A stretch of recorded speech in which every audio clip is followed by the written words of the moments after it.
बहुत ही प्रसन्नता का विषय है।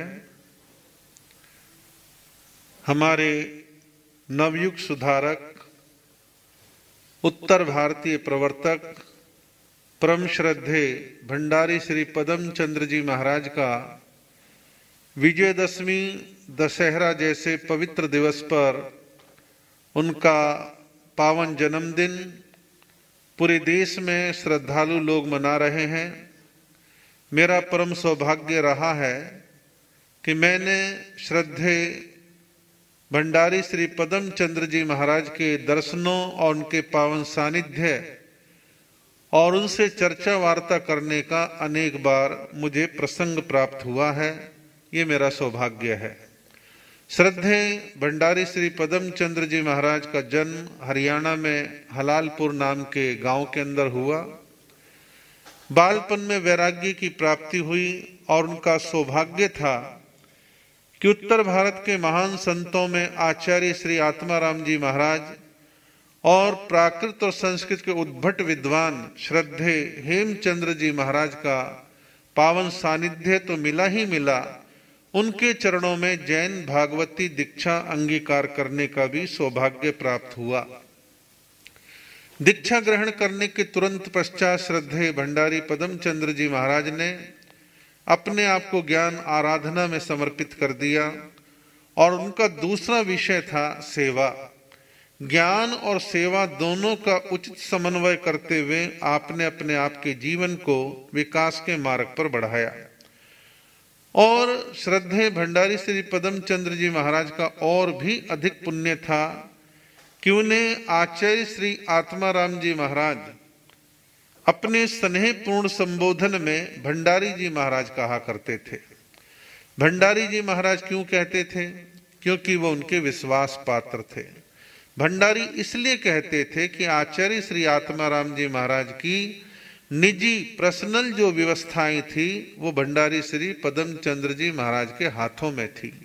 चाहे वो आहार है, चाहे वो औषधि है, या कौन सा ग्रंथ कहाँ है और कौन से ग्रंथ की आवश्यकता है, तुरंत वो उपस्थित करवा दिया करते थे। क्योंकि ऐसा काम उन्हीं को दिया जाता है जिनका समर्पण है, स्नेह है और जो विश्वास पात्र हैं।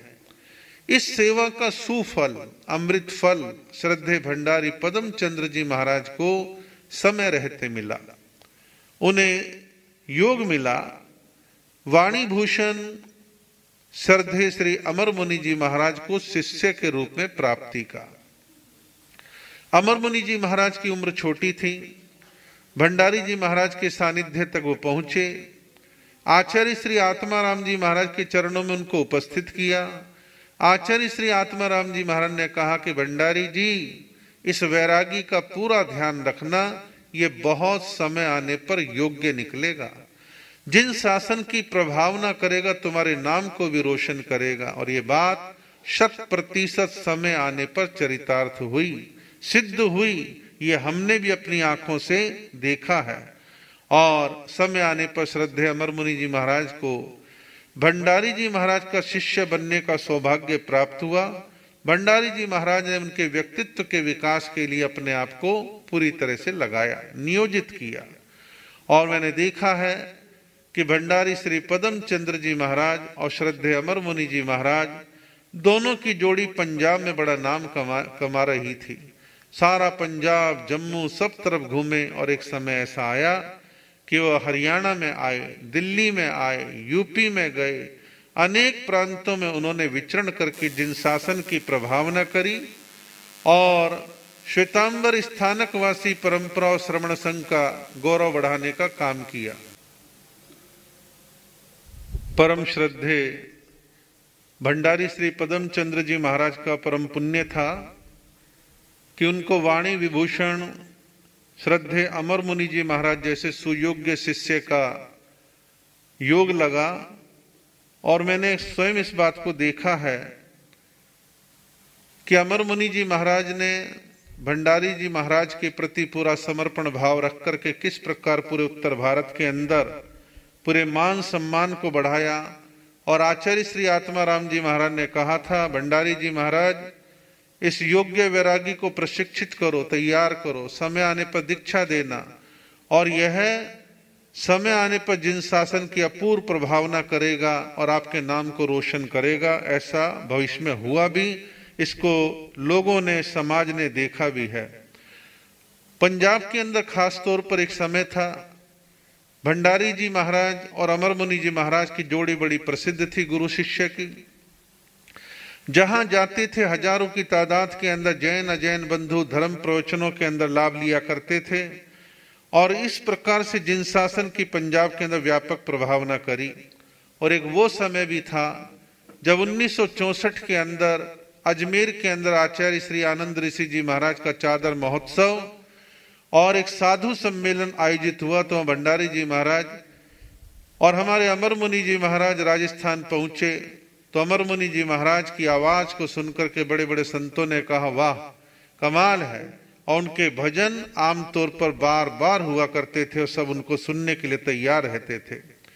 पंजाब के पश्चात हरियाणा, दिल्ली, पश्चिमी उत्तर प्रदेश में इस जोड़ी ने धर्म की व्यापक प्रभावना करी और हजारों लोगों को धर्म के रास्ते पर लगाया। मैंने भंडारी जी महाराज को देखा, कई बार निकट से महसूस किया। धर्म के नाम पर कट्टरता उनको बिल्कुल स्वीकार्य नहीं थी। धर्म के नाम पर कट्टरवाद को फैलाने वाले लोगों को पसंद नहीं किया करते थे और वह कहते थे कि समाज में समन्वय, शांति, प्रेम और प्यार ये समाज में बढ़ना चाहिए। श्रद्धेय भंडारी श्री पदम चंद्र जी महाराज ने एक सपना देखा और अपने योग्य शिष्य के समक्ष अपनी मनोभावना व्यक्त करी। विनयवान शिष्य ने स्वीकार करा कि हाँ गुरुदेव, आपकी आज्ञा का पालन होगा। भंडारी जी महाराज ने कहा कि अमर मुनि जी, मेरी भावना है कि हमारे 32 आगमों को सचित्र फोटोग्राफ से ही छपवाया जाए और राष्ट्रभाषा हिंदी के साथ साथ इंग्लिश में उनका ट्रांसलेशन होना चाहिए। काफी हद तक उस काम को श्रद्धेय भंडारी पदम चंद्र जी महाराज के जीते जी अमर मुनि जी महाराज ने सफल बनाया और भंडारी जी महाराज के जाने के बाद भी जो काम अधूरे थे उनको पूरा करने का काम अमर मुनि जी महाराज सतत करते रहे।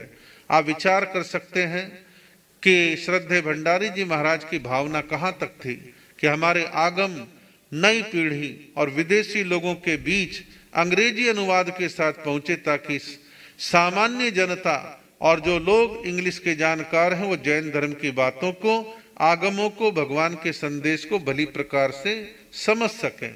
ऐसा सुंदर काम मील के पत्थर की तरह उन्होंने किया और बाद में जो थोड़ा बहुत कुछ कमियां रह गई थी उनको हमारे युवा मनीषी संत श्री वरुण मुनि जी महाराज ने पूरा करने का अपनी ओर से भरसक प्रयास किया है। भंडारी श्री पदम चंद्र जी महाराज ने अपने जीवन काल में अनेकों संस्थाओं का निर्माण करवाया, जिनमें जैन स्थानक और खास तौर पर शिक्षण संस्थान। उनकी प्रेरणा से कई जगह पर जैन स्कूलों का निर्माण हुआ। कई बार मैंने उनके मुखारबिंद से उनके सानिध्य में बैठ करके सुना।